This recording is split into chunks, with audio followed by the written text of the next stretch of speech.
Hoy tenemos el tema de enfermedad vascular de, pues, intestinal, en este caso sería mesentérica. Y yo quisiera centrarme, ven que les mandé la plática incluso dividida en dos porque está un poco amplia, a reserva de que ustedes le den una repasada a toda la plática y obviamente que chequen en su bibliografía la que más les haya gustado, todos estos aspectos de clasificación y demás. Voy a hacer hincapié en lo que considero es lo más importante. Ciertamente la fisiopatología es muy interesante, el hecho de que las células intestinales pierdan circulación y cómo es que se va afectando en sí la estructura, el aspecto, pues, de activación neurológica, neuromuscular, que hace que deje de haber movimiento, cómo es que las uniones intercelulares, una vez que empieza a haber isquemia, pues se ven vulneradas, cómo es que permiten la translocación bacteriana, cómo es que disminuye la resistencia normal del tejido a tal grado de que se puede perforar, ¿no? Entonces, pues finalmente un tejido muerto, pues eso es, pierde sus características físicas habituales, en este caso la consistencia de la pared, y terminamos por, pues, por tener una perforación. Y antes de las perforaciones, si es masiva la isquemia intestinal, la absorción de bacterias y de citocinas y de producción de citocinas es tan grande, pues que acaban con la vida del paciente, la verdad. Entonces, ciertamente, la isquemia intestinal va a poder ser segmentaria y va a poder ser de un territorio mayor intestinal afectado en función del sitio donde se tape el sistema arterial. Claro, también tenemos sufrimiento venoso desde este punto de vista, pero ahora que veamos la enfermedad venosa mesentérica, nos vamos a dar cuenta que al final del camino tiene que ver con aspectos también arteriales. Entonces, al final, por decir, una trombosis mesentérica venosa da al traste con la circulación arterial. Si nosotros recordamos la fisiopatología de la apendicitis aguda vía obstrucción por fecalito o obstrucción intestinal de cualquier índole, excepción hecha de los íleos, que esos no cumplen con todos los patrones de fisiopatología de la obstrucción en sí, la dilatación, preobstrucción y toda la fisiopatología que nosotros analizamos acá, pues van a dar cuenta que se parece en cierto sentido el aspecto circulatorio. Entonces, así las cosas, nada más para recordar, esto se conoce, podemos ponerle como isquemia mesentérica, trombosis mesentérica, aunque eso de trombosis mesentérica pues es muy localizado porque estamos hablando en sí de un trombo, ¿no? O embolia mesentérica, de un émbolo, vamos a decirlo así también. Entonces, estábamos viendo que es un concepto limitado a las arterias y a las venas. ¿Tienen imagen, muchachos? Todavía no, ¿verdad? Todavía no, doctor. Ahí les va. Ahí les va la imagen. Entonces, les comentaba yo que es un aspecto limitado a las venas y a las arterias, ¿no? Eh, y pues aquí nosotros podemos tener patología arterial y patología venosa. No es lo mismo, o sea, muchas veces ustedes tienen pacientes que llegan a su consultorio y les dicen, oiga, doctor, es que tengo problema de circulación en las piernas. Eh, y pues el problema de circulación en las piernas tiene un espectro. Tiene espectro de intensidad y tiene espectro de las características de este, ¿no? ¿A qué me refiero yo con eso? Que, bueno, ¿es venoso o es arterial? El problema vascular periférico de los miembros pélvicos con mucho más frecuente es el venoso, es el de las varices, que pues, cualquiera de nosotros conoce personas con varices de esas bastante objetivas, que se ven muy grandes, que personas que van en la calle, ¿no?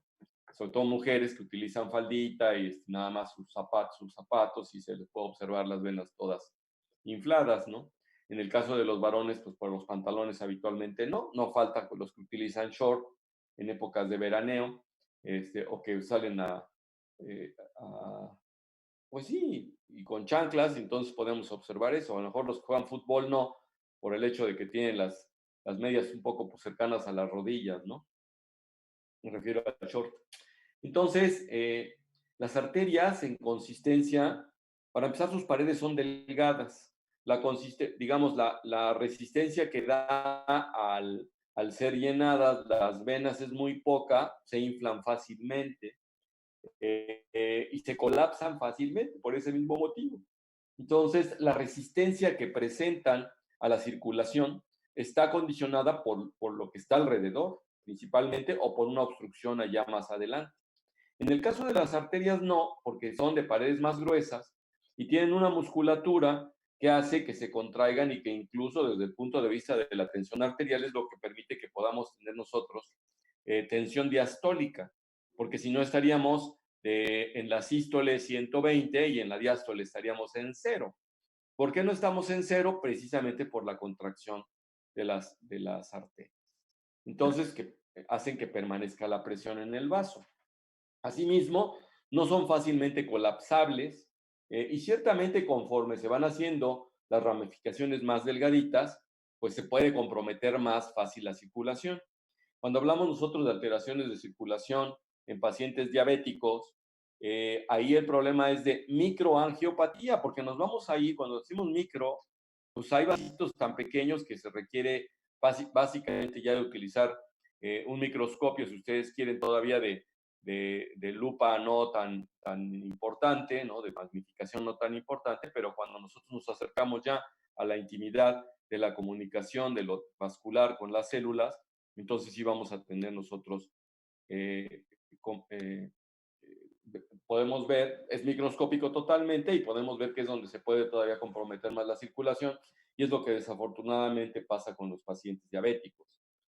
Hay otras enfermedades que también es eso. Entonces nos tenemos que meter al conocimiento un tanto de cuáles son las enfermedades que dejan a los pasos. Entonces, en esta diapositiva que les tengo aquí, se podrán dar cuenta, déjenme, eso eh, vamos a hacer que quepa en la diapo esto, ¿no?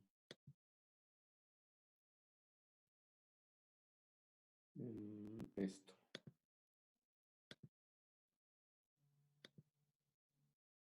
Luego se sale de ahí y ya no lo pueden ustedes leer. Ahí lo leen ustedes bien.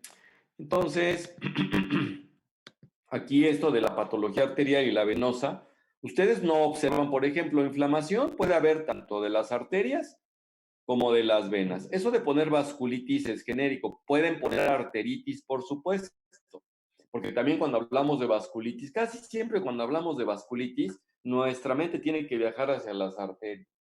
Ahora, si hablamos de flebitis, pues es una inflamación de un vaso, pues genéricamente podríamos decir que también son vasculitis. Pero quiero decirles que en nuestra usanza, cuando hablamos de vasculitis, casi hay que pensar en arterias y principalmente en arterias delgaditas. Claro, no quiere decir que una arteria gorda no padezca de vasculitis, por supuesto que también. Incluso hay enfermedades congénitas que pueden producir esto, de vasculitis, sobre todo las que están relacionadas con enfermedad de la colágena, donde hay autoinmunidad, por lo tanto hay proceso inflamatorio, hay rechazo, etcétera, ¿no? Entonces, hablando de inflamación, tanto unas como otras. Trauma, tanto unas como otras. Émbolo, o sea, que se tapen porque algo en el interior, un coágulo viajó por ahí y terminó por tapar las partes más distales, pues ahí tendrían otra, ¿no? Entonces, como ven ustedes, hay cosas comunes. Lo que no es común es la cuestión de las paredes, les decía yo, desde el punto de vista anatómico. Entonces, el efecto mecánico de aplastamiento es mucho más fácil que se aplaste una vena que una arteria. Entonces, desde ese punto de vista, ambas pueden compartir aspectos comunes, pero sus características son diferentes. Les decía yo que el problema de la enfermedad vascular mesentérica es el déficit circulatorio, sufrimiento intestinal, necrosis, perforación, Y justamente lo que producen los pacientes desde el punto de vista clínico es, sobre todo las arteriales, es dolor. Y es un dolor sumamente intenso. O sea, si hay algún estímulo para provocar dolor, es la isquemia. Por eso es que los pacientes que se infartan y que está muriéndose un segmento de corazón, pueden padecer dolores sumamente profundos. Hay personas que no, cuando el infarto a lo mejor es pequeño y le pueda pasar en todo caso desapercibido. Está la perforación y al final, pues les decía yo, que sin perforación un paciente puede tener deceso simplemente por eso. Otra diapositiva que sí quiero que vean, que me parece de mucho interés, incluso aquí la voy a magnificar. Esto tiene mucho que ver, con toda seguridad sus padres no los dejaban entrar a la alberca inmediatamente después de comer. Ahí tiene dos connotaciones, dos aspectos o más, ¿no? Probablemente. Entonces, ¿qué pasa después de comer? Pues nada más observen ustedes la cantidad de sangre que secuestra en el intestino, en el terreno de la mesentérica superior. El flujo anda a razón de medio litro por minuto, ¿no? Y en el postprandial puede alcanzar casi el triple, hasta 1400 mililitros por minuto. Quiere decir que secuestra 900 mililitros en un momento dado, que pues no es tan sencillo, ¿no? Entonces, los pacientes que están en el límite, que tienen cierto déficit circulatorio con algo de falla cardíaca, sobre todo las personas mayores, pues eventualmente pueden, al redistribuirse la sangre de esta manera, pueden no tener el suficiente aporte a nivel del cerebro y poderse marear y caerse, ¿no? Después de comer. Entonces, todo lo que produce una demanda extra circulatoria, vamos a suponer que un paciente de estos se baña con agua muy caliente inmediatamente después de comer. Me refiero de los que tienen déficit circulatorio, no me refiero a ustedes, eventualmente alguno de ustedes lo podría llegar a sentir, o las embarazadas, por ejemplo. Entonces, las embarazadas y las recién paridas. Entonces, también está el hecho de que, por ejemplo, acá, incluso en la de mesentérica inferior, en el terreno también, que irriga este segmento, también tenemos nosotros un flujo aumentado. Entonces, les decía yo, si es que aumenta así y al paciente se baña con agua muy caliente, ¿qué va a pasar? Pues va a tener vasodilatación periférica en la piel y la piel va a jalarle también sangre. Entonces esos pacientes se pueden caer y nada más esa mala costumbre o esa circunstancia que vivieron ese día, por lo que ustedes quieran, ¿sabes qué? Apúrate papá o apúrate mamá, no te bañaste, pues bañate inmediatamente después de comer porque tenemos que estar a tal hora en tal lugar. Bueno, pues ese aspecto puede dar al traste con la vida de una persona, ¿no? Estamos hablando ahora desde el punto de vista fisiológico de estos aspectos, ¿no?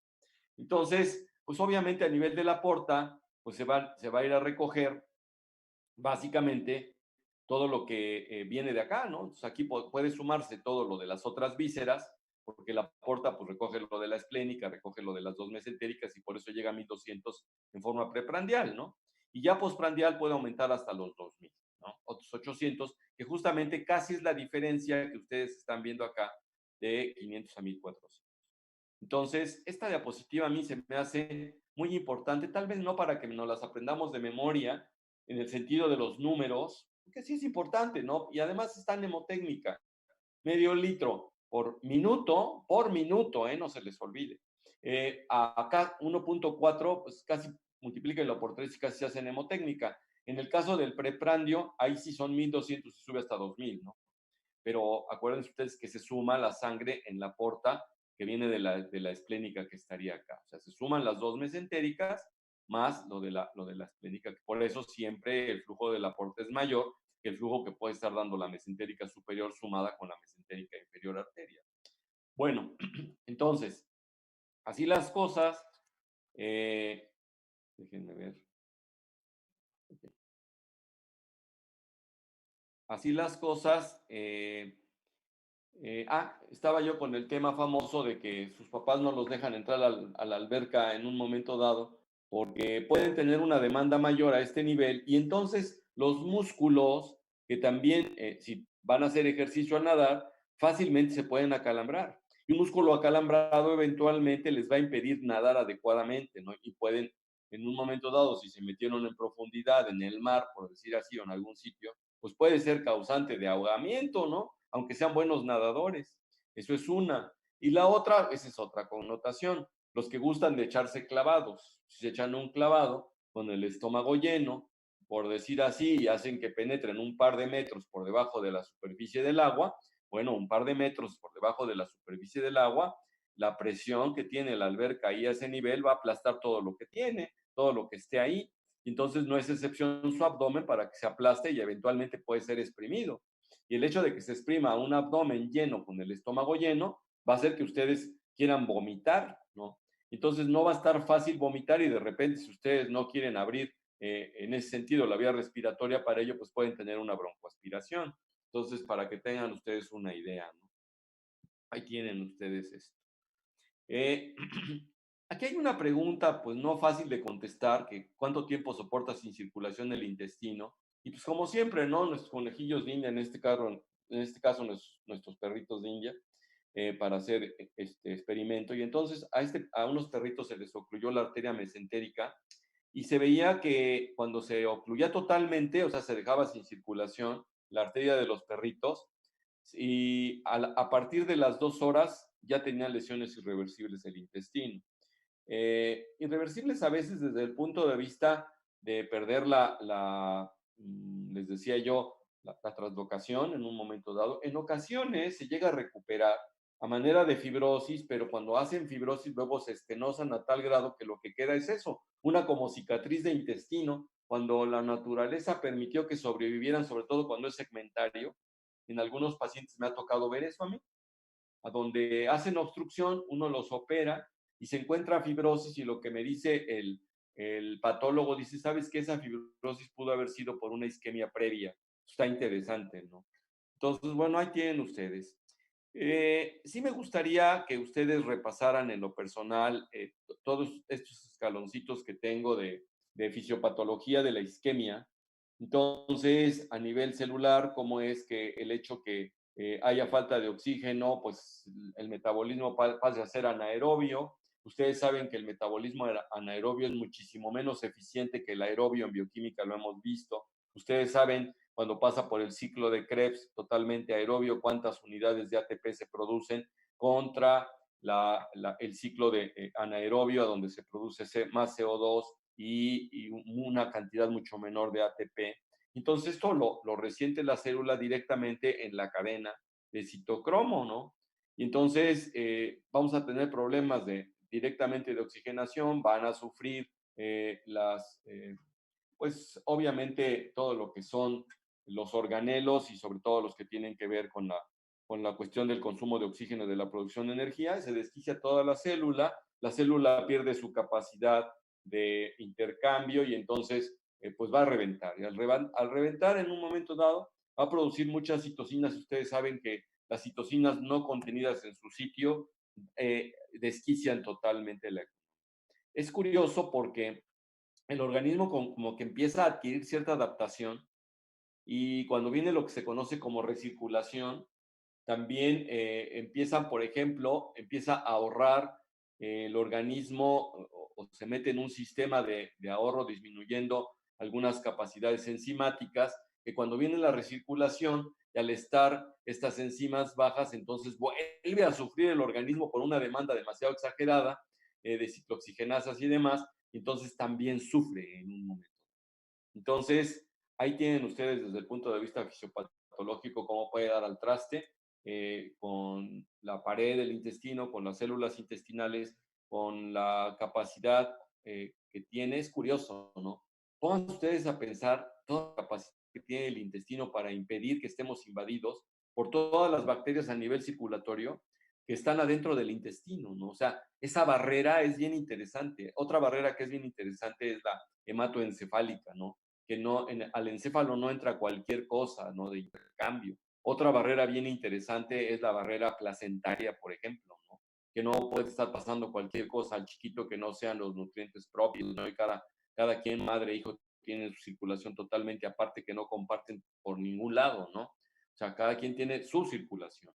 Lo único que comparten son el aporte de oxígeno y el aporte de nutrientes y párenle ahí, ¿no? Obviamente de agua, etcétera, pero de ahí en fuera, pues no. Entonces, hasta ahí nosotros vamos con esto de la fisiopatología, del entendimiento de lo que es esto, de que puede ser de grados, de que puede ser venoso, de que puede ser arterial. Entonces, todo este choro pues ya nos va ubicando así, ¿no? Entonces, desde el punto de vista clínico, ahí sí vamos a tener qué es lo que pasa, ¿no? En los viejitos, por aterosclerosis, vamos a tener isquemias más de terrenos más amplios. Hace un momento hablaba yo, por ejemplo, de que puede haber émbolos. Cuando hablamos de émbolos, nos referimos a embolia. Es un poco como cuando los pacientes a nivel del cerebro en neuro dicen, es que tuvo una embolia cerebral. Y yo les preguntaría a ustedes en este momento, a ver, las embolias, óiganlo bien, embolias cerebrales son más frecuentes en viejos o en jóvenes, o algo medio parecido.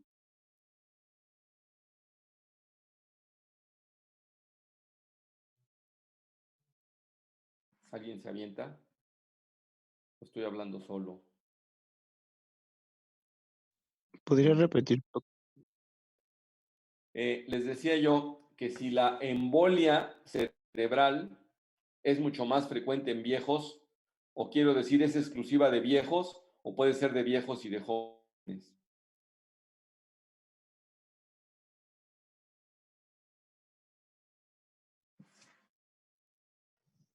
Ustedes han oído Tengo hablar de la entendido que es palabra en embolia ambas, ¿no? cerebral, ¿sí? ¿No han tenido neurología? Puede ser de ambas, ¿no? ¿Ambas qué?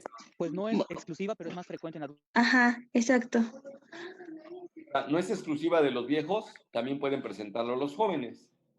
Y entonces, ¿qué es eso de embolia en todo caso? A ver, ¿tú qué dijiste que no es exclusiva? Voz de varón, que no alcancé a captar acá. ¿Quién era? Era yo. Jeje. A ver, venga.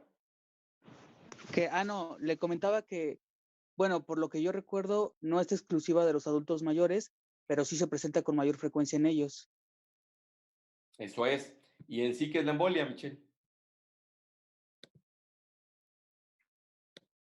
O sea, ¿qué es la embolia en sí?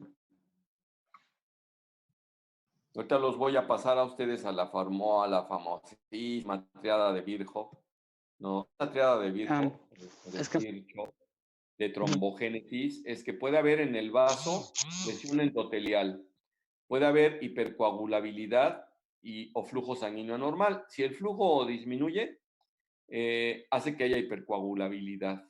Si hay lesión endotelial, entonces puede ser que el flujo disminuya y entonces se hace un círculo vicioso. El punto está en que todos ellos terminan en un trombo, ¿no? Y entonces eso de poder enviar trombos a distancia hace que se tape la vena o la arteria en todo caso, ¿no? Entonces cuando yo hablo de embolia, pues se supone que es un embolo el que se lanza, ¿no? Entonces, precisamente por eso quiero ponerles a ustedes estos cuadritos a donde pongo yo esto de la isquemia mesentérica aguda, porque bueno, la isquemia mesentérica, si quieren, vamos clasificándola. Se divide en aguda y crónica. A ver, tenemos nosotros que la isquemia intestinal, ¿no? ¿Cómo se presenta? Se presenta como colitis isquémica, como esta podría, la verdad, quedar dentro de la isquemia mesentérica crónica, la verdad. O sea, estrictamente hablando, yo pondría la 1 y la 3 en un mismo rubro. Permítanme un segundo, por favor, me habla un médico. Bueno, hola Chucho, buenos días. Estoy en clase, pero si puedes ser veloz, te escucho.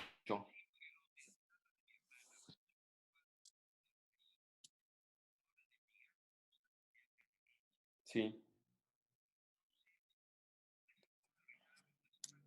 claro, claro.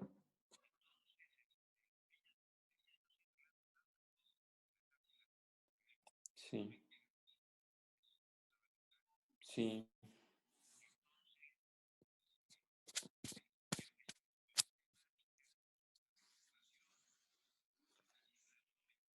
Pues mira, yo creo que ahí, como para pensar en apendicitis, mejor que le hagan un ultrasonido. Sí, un ultrasonidillo ahí buscándola definitivamente y la biometría hemática me parece perfecto. Entonces, ya en función de lo que nos digan ambas cosas, De momento incluso le puedes dar un analgésico en forma único, no hay ningún problema. No hay que dárselo de tarea, pero cuando menos ahorita que se tome una buscapina compuesto, un Umplidan compuesto. Pero única, nada más para quitarle la molestia. Ok, ok. No, está bien porque está en estudio y la tiene cerca. Malo es que por teléfono le recomiendes la analgesia pensando en apendicitis y esté cada 8 o cada 6 horas, pues, y a lo mejor dentro de 3 días te vuelve a ver, ¿no? Y eso sí ya lo vas a encontrar complicado. Sí, sale, pues entonces que se haga su VH, su ultrasonido, vas a ver la evolución que tiene durante el día, y estoy pendiente, con gusto.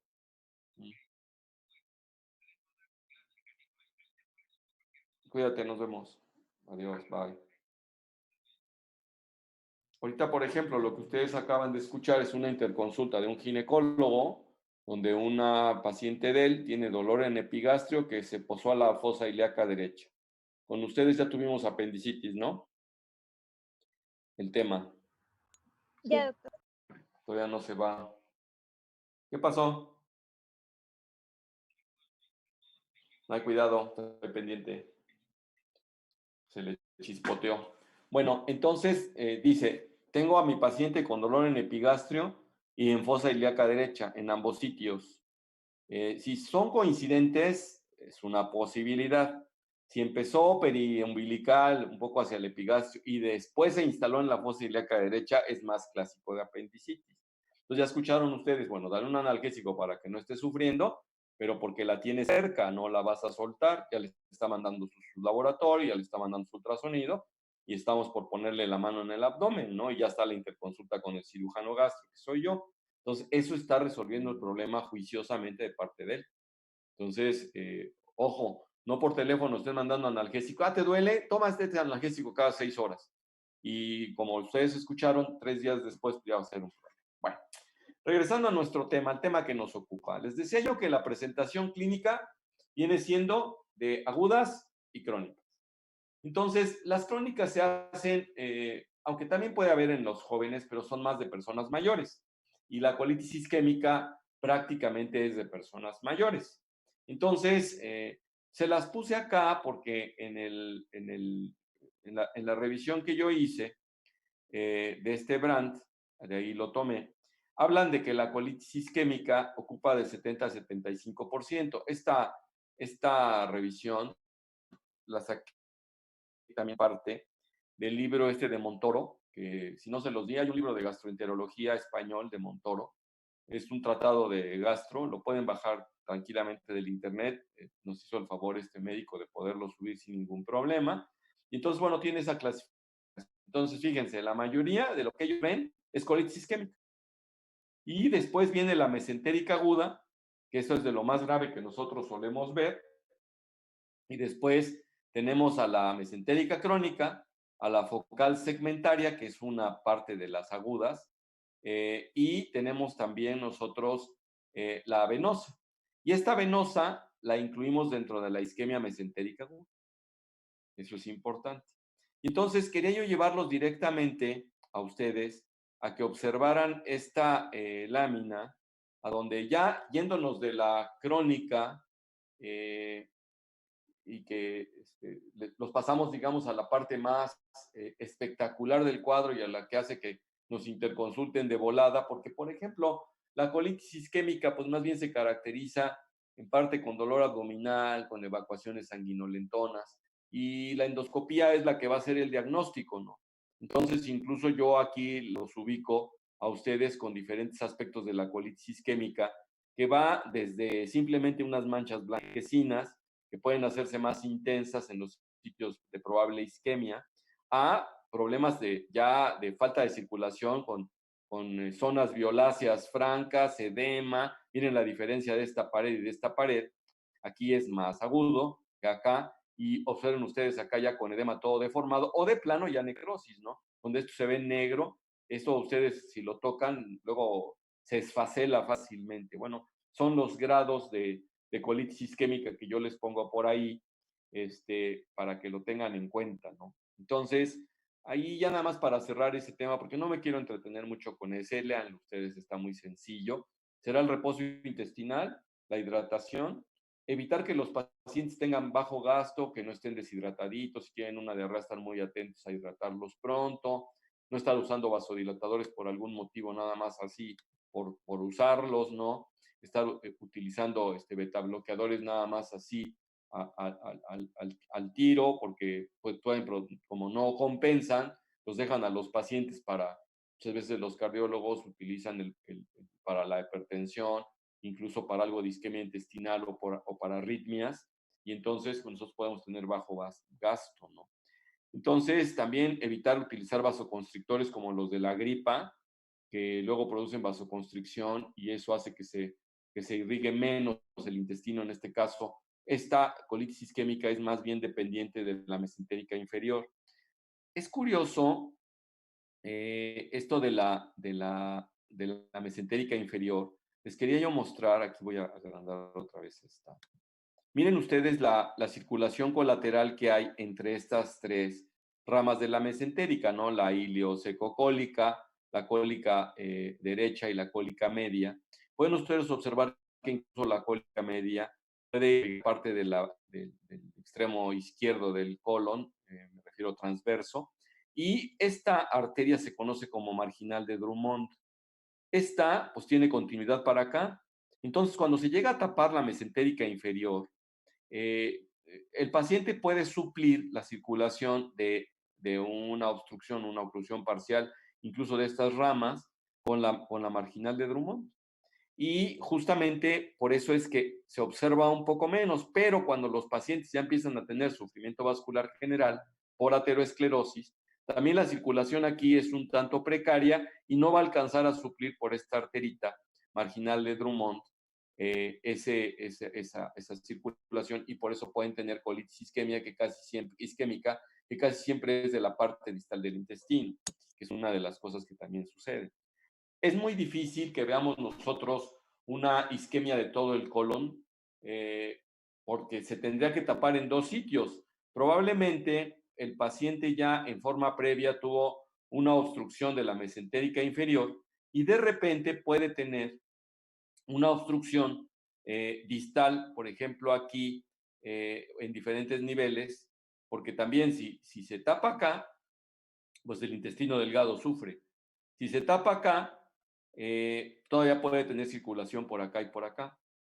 Por eso es difícil que los pacientes tengan isquemia de todo el colon, porque se les hayan tapado, pues tienen que taparse 1, 2, 3 y 4 arterias, ¿no?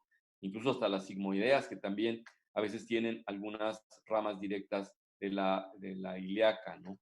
Entonces, para que tengan ustedes una idea de cómo pueden ser estas cosas.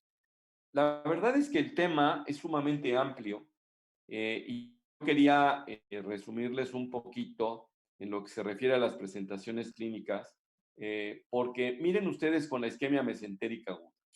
Puede ser de origen arterial y puede ser de origen venoso. Recuerden ustedes que en esta lámina que les había yo presentado cuando estaba todo completo, aparece que la venosa mesentérica se incluye en la mesentérica aguda, o sea, de este 25 a 30% de eventos. Afortunadamente, esta tiene una mortalidad un poco más baja y como es en personas muy mayores, probablemente se oye horrible, ¿no? Pero pues el valor social es diferente de que llegue no sé, un individuo de 50 años a que llegue un individuo de 85, 90 años al hospital. Debería ser lo mismo, pero en la realidad, socialmente hablando, no es lo mismo. Y desde el punto de vista de hacer un triage, si tuviésemos que atender primero a una persona, pues tendría que ser al 50 que al 95 con toda honestidad. A lo mejor en tratándose de los barcos, primero las mujeres y los ancianos y los niños. Primero mujeres, luego niños, luego ancianos y ya después los adultos. Ese es un tipo de triage, ¿no? Totalmente diferente a este. Vamos a entretenernos aquí tantito porque ya van muchos días que no he pasado lista con ustedes y eso ya me tiene con precaución. A ver, permítanme.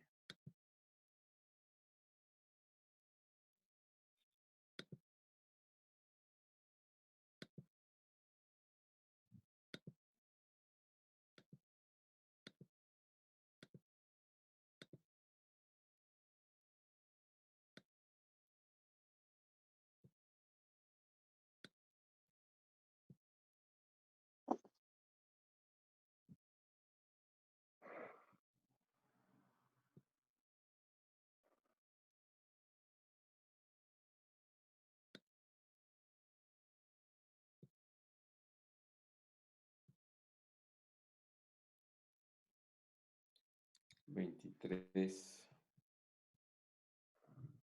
24 y 25. Y pues, hoy estamos a 28.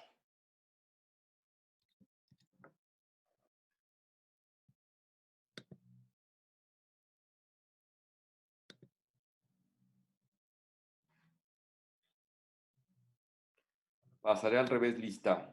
Jacqueline Zamora, Aquí estoy, doctor. Buenos días. Araceli Soriano, Presente, doctor. Alexis Sánchez, Presente, doctor. Berta Sánchez, Presente, doctor. José Romero, Presente. Michelle Rodríguez, Presente. Marifer Ramírez, Presente. Yesenia Parcero, Presente, doctor. Itzel Pani, Presente. Alma Navarrete. Alma, ¿no estás? Presente, doctor. Ok. Montserrat Mauricio, Presente, doctor. Edgar Martínez, Presente, doctor. Harumi Martínez, Presente. Araceli López, Presente. Santiago Herrera, Santiago, Lilia Hernández, Presente, doctor. Jorge Guzmán, Presente, doctor. Lisette Guevara, Presente, doctor. Erasmo Guerrero, Presente, doctor. Mariana González Terrón, Presente. Aram Gómez, Presente, doctor. Adrián Gasga, Marifer Galicia, Presente. Araceli Escobar, Presente. Pedro Domínguez, Presente. Marifer Díaz, Presente. Anaí de Marcos, Anaí. Sí.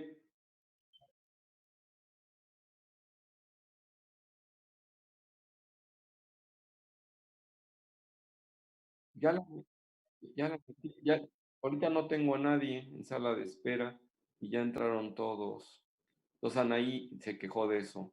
Fernando Cuevas, como 3 veces Presente, ahorita doctor. salieron y entraron. Fernando Cuevas, Presente. Michel Cuautle, Presente, doctor. Merced Cuapanteca, Presente. Aidet Cruz, Presente. David Cholula, Presente, doctor. Juan Camaño, Presente, doctor. Sandra Becerra. Presente, doctor. Ok, pues entonces ahí estamos. Por cierto, se me pasó decirles, del colega que me dijo ahorita, me decía que si le pedía una placa simple de abdomen. Entonces, acuérdense que nuestro criterio para las placas simples de abdomen en la actualidad es que pues no funcionan. Por eso le dije, si le vas a tomar una placa simple en forma rápida, pues mejor tómale un ultrasonido. Ciertamente, si tuviésemos la posibilidad de una tomografía, pues la preferiríamos por el rendimiento que tiene. Bueno, yéndonos a lo que es la isquemia mesentérica aguda, son de las que súbitamente pierde la circulación el intestino o al cabo de unas cuantas horas. Entonces, cuando es de origen arterial, está la embolia. Y ojo, porque la embolia es que se tapa por un émbolo la arteria que viajó de otro sitio.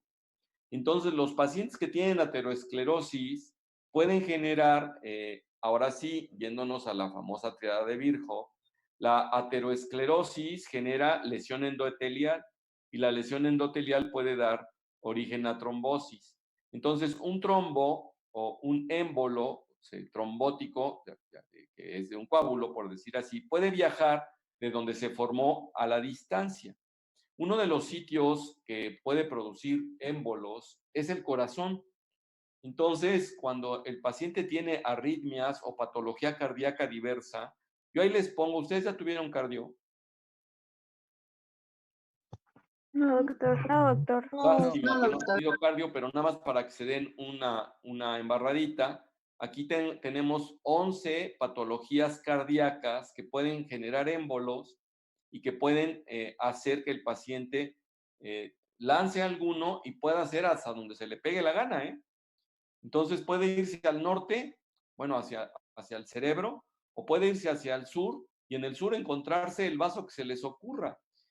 Una de las características importantes, vamos a suponer que un émbolo de estos le atinó hacia la subclavia derecha y fue a viajar hacia el brazo, y dependiendo del calibre que tenga el émbolo, va a generar isquemia en la mano. Los pacientes en forma súbita empiezan a tener frialdad de las manos, se pone pálida y empieza a doler en forma intensa.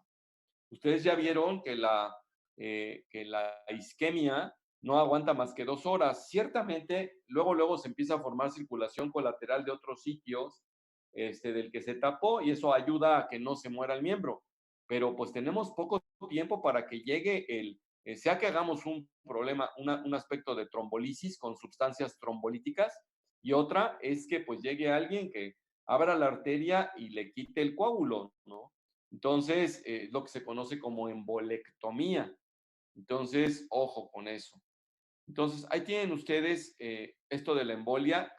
¿Cuál es la etiología? Una es cardíaca con alteración y que tienda a formar el paciente en su ventrículo o en su aurícula izquierda, por supuesto. No será en la derecha, porque si es en la derecha, va a provocar una enfermedad que puede ser mortal, que se conoce como tromboembolia pulmonar.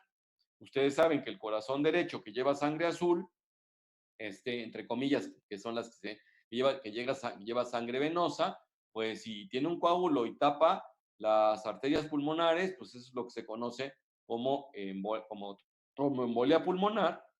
Entonces deja de haber hematosis, ya no hay intercambio circulatorio, porque deja de haber. Una de las broncas precisamente de COVID son los microémbolos que hay en los pulmones, y por eso es que el aspecto ¿ya tuvieron neumo ustedes o respiratorio? Apenas. No, doc. No, doctor. No, tampoco.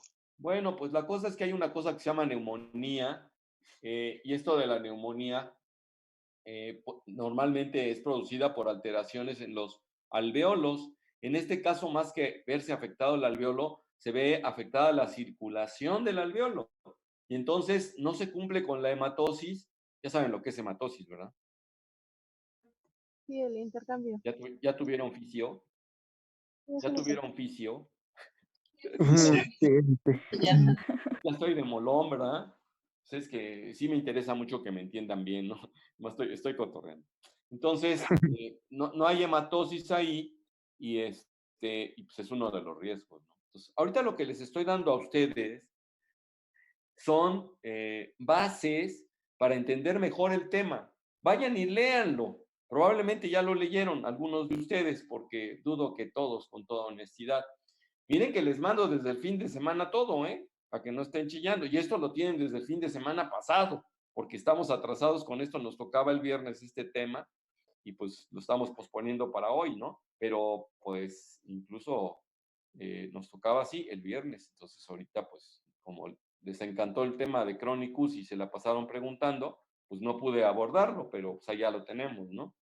Entonces, ahí viene digamos, la explicación desmenuzadito de lo que ustedes tienen, de este buen resumen en diapositivas, ¿no? No se pueden quejar de cómo se los pone uno. Bueno, a lo mejor se pueden quejar, todo el mundo tiene derecho a quejarse. A mí me gusta, por eso los pongo.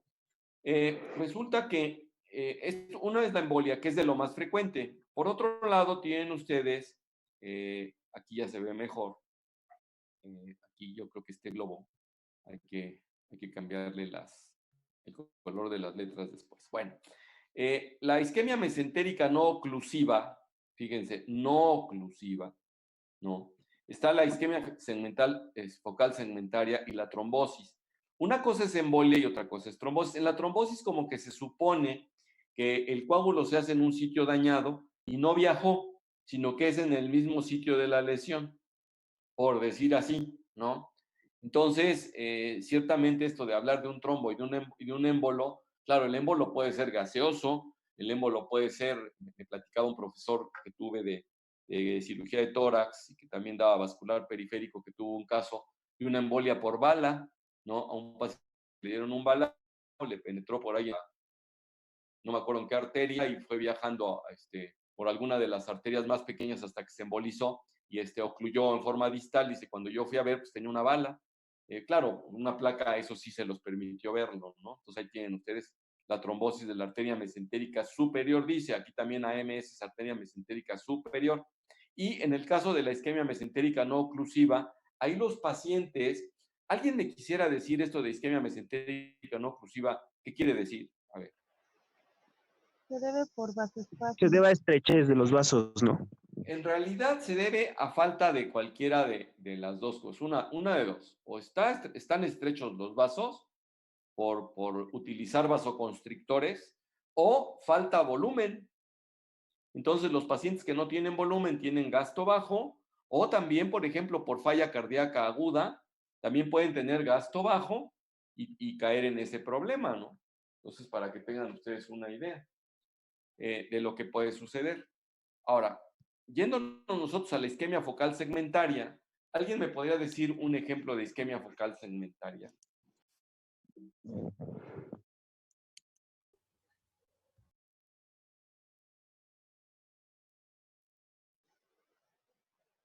Fíjense, si nosotros tenemos acá el intestino, la focal segmentaria es, vamos a suponer en el caso, vamos a hablar del intestino delgado, que se tapan nada más estas arteritas, estas.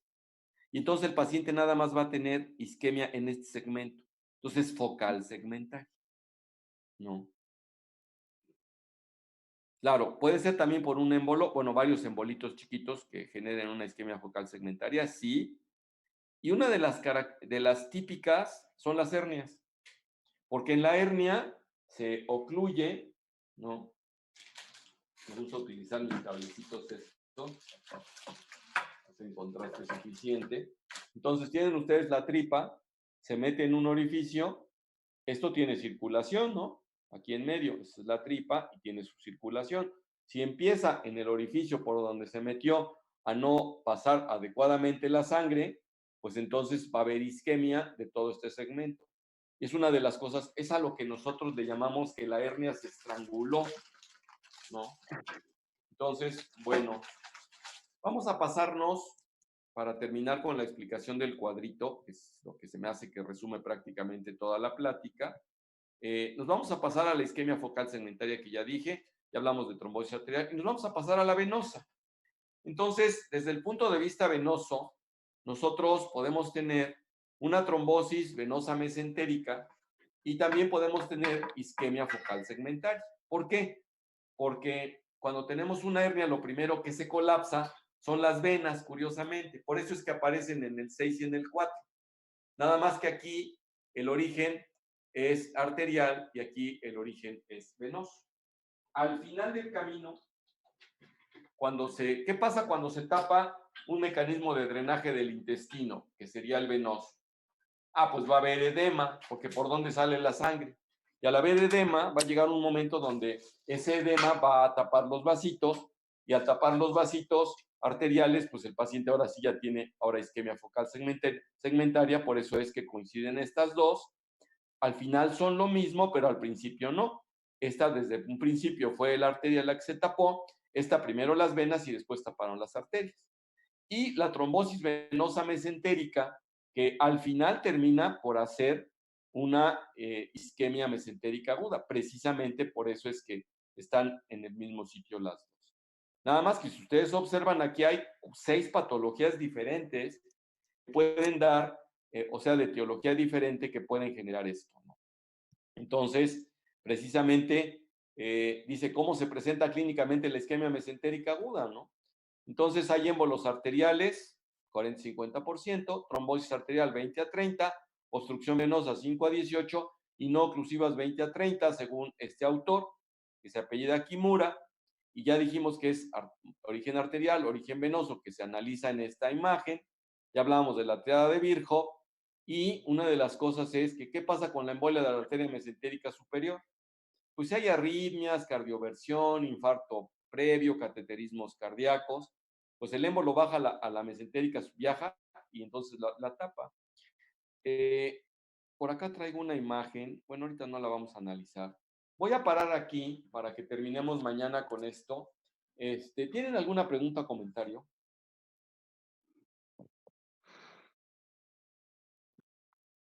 No, doc, todo bien. Está como que si leyeron el tema y les costó un poco de trabajo entender esto, espero que con lo que platicamos hoy se haya ido aclarando, ¿no? claro, esto que estoy diciendo son para los que lo leyeron. Para los que no lo leyeron, pues bueno, ya están aprendiendo cuando menos alguna cosa. Los conmino a que lo vayan a leer, porque pues finalmente eso es. Por cierto, eso de ir y leer en medicina para nosotros, los médicos que estamos, cualquiera que se precie de estar en ciencia o estar haciendo cualquier licenciatura o carrera, el ir y buscar la lectura con entusiasmo es como usar la cuchara para subir la sopa y echársela a la boca.